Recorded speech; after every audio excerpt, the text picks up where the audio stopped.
Hiya, it's Alet here, and a lot of you will have noticed that I haven't been around for the last season of Doctor Who. That was a personal choice for probably two reasons.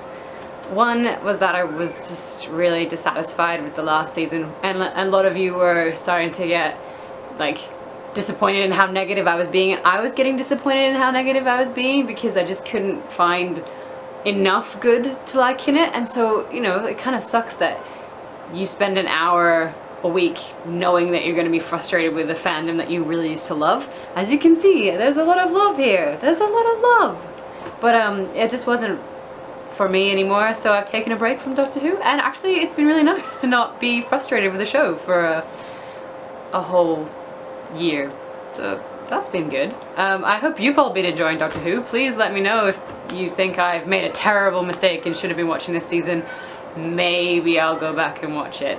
That being said, I don't think I'm going to watch the Christmas special either because I've missed the whole season, and also because River Song is coming back. And those of you who've been watching me for a while know that I really don't like River Song. Just no. Not going there. So no River Song, no thank you. I want it to be a Merry Christmas, and the Christmas specials have a habit of making me bah humbug. So let's see what I've been up to in the TV land. I'm actually really terrible at watching TV, so not a lot has been going on, but my friend convinced me to watch The Flash. Now, I'm way behind, because as I just said, I'm terrible at watching TV, so I have watched all of season 1 these past few months, and I know that season 2 just went on a hiatus, and I have seen none of that, unfortunately, but I saw the Legends of Tomorrow trailer, and that looks so good, and all the Daredevils in it, so like, Doctor Who, Marvel, oh, I'm just so used to loving Marvel, Doctor Who DC times, it will be great. Yeah, so The Flash for me was a whole new ball game because I don't follow anything really to do with DC. I'm a Marvel girl through and through. So I love my Avengers, I love my X-Men. Wasn't a big fan of Daredevil. I tried watching that at the start of this year. I think it was an exceptionally beautifully filmed show and the cast was incredible, but it was way too dark for me. I cannot stomach the amount of violence that was in that, so no thank you. Which is why The Flash was kind of the exact opposite of that. Some might say it was the reverse. Ugh. Anyway, yes, so I liked The Flash, and then I thought, whoa, Supergirl's about to start, so I will watch Supergirl, and maybe I will review that. I'm not sure I will review the whole season, because it'll depend on how well this review's going, and considering how long I've been rambling for, not well. But that's okay. We can just go with it. So Supergirl, the pilot. I don't know a lot about the DC universe, and I'm not going to claim to, so I'm going to try and stay away from that. And make no assumptions about anything. I'll just come at it from a observation. I'll come at it from a outsider's point of view. So, first things first, I loved the little color pops. How, like, you know, she was wearing the red skirt, and then like when her sister came over to help her choose the outfits, there was like a red and a blue option. I thought that was, it's cheesy, but it kind of worked really nicely. Because if anything, the Adventures of Lois and Clark were very cheesy and wonderful, so that was a great TV show back in the 90s. Rock on.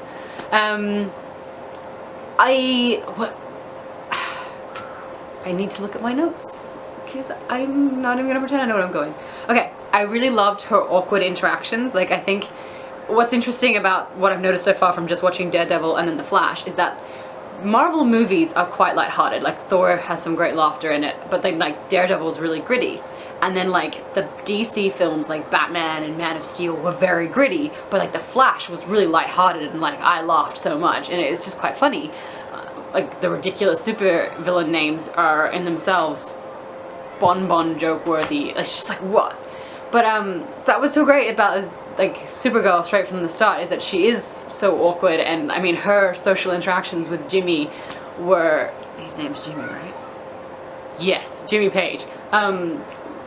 Were so genuine and cringeworthy that, you know, I was like, wow, she's as good at social interaction as I am. This is why I'm a nerd. No, I'm kidding. People who are not nerds, I mean, people who are nerds can be really good at small talk. I am not one of them. I am not one of them. I liked the kind of, we didn't spend too much time dwelling on her backstory. Like, they were like, this is what happened on my planet, and now we are here. Look, I'm all grown up, and I work in an office job. And then it became like The Devil Wears Prada meets Superman. What did drive me nuts, though, the entire episode, is that you could not say the word Superman. It was like, he who must not be named. His name was like the new Voldemort. Everyone was like, the man in blue, the man of steel, my cousin, Kal-El. It's just like, why can we not say it? Is it copyrighted? I'm going to assume it has something to do with the movies, and that you're not allowed to say it because of reasons. But I was amazed if that's the case, they were allowed to say Man of Steel. I mean, it could be wrong. Maybe they're gonna drop the S-bomb in the next episode and be like, Superman all the way. But it's so really weird that, like, everyone kind of stepped around it. And, like, even she was like, well, do you mean my cousin? Do you mean my cousin? Do you mean that other guy? Do you mean him? And I was like, man, he's your cousin. Can you not call him Clark, at least? Like, yeah. It just, that was a bit, I hope, if it's gonna do that the whole season, I don't think I can handle that. But when she decided that she was going to go out and help people, that was just so incredible. The moment when she's in the alleyway and she decides that she's going to go save that plane, I got chills. I was like, oh my gosh, yes, go get that plane. I mean, it was just such suspense and, I don't know, that perfect, inspiring comic book moment of where you really are, like, 100% supportive of the hero. You're like, you go. And you catch that plane, and you save the day. And it was really nice. I mean, like, they did that really well. I feel like Marvel's always had the upper hand of making their superheroes feel more human than DC. It's very hard to relate to Superman, personally, for me, and Batman, because I'm not a millionaire with dead parents and an obsession with bats, nor am I an alien from the planet Krypton, with ridiculous amounts of superpowers. And so she was, like, you know, unsure of her powers, but that she was still willing to break the mold of the everyday, like, humdrum job and go out there and become a superhero. And I liked that she challenged the term Supergirl, and that her, you know, Devil Wears Prada boss responded with a pretty decent analysis of, like, why girl is not actually a bad term. And I think that's really important, because even before seeing that scene, I was like, ugh, why is it Supergirl and not Superwoman? And I was like, oh yeah, I mean, I kind of agree with that, why not? It makes sense. I noticed that the DC world likes to make their leads cry a lot. Like, Barry Allen cried so much in The Flash, and he did it so beautifully. Precious little cinnamon scroll, so sad.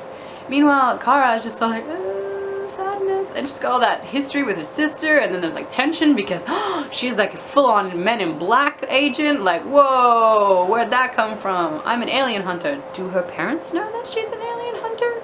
Are they okay with this?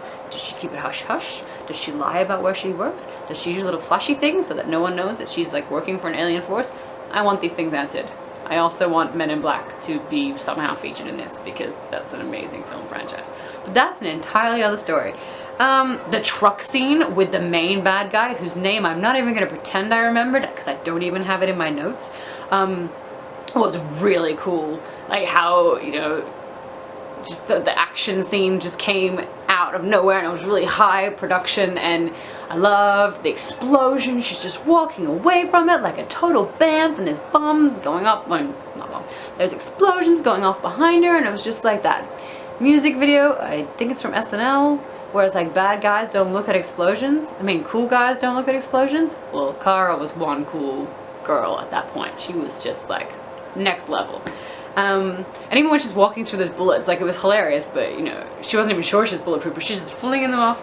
I'm not sure how I feel about her work colleague guy who she told about her powers on the rooftop, because he kind of seems like that cliche internet friend zone dude, where, like, he was so relieved that he thought she was gay because, you know, why else would she not be attracted to him? And I don't know if he's meant to be like that. If he is meant to be like that, congratulations, he's exceedingly brilliant at it. But otherwise, like, maybe he's supposed to be like that so that Jimmy seems a lot better as a person.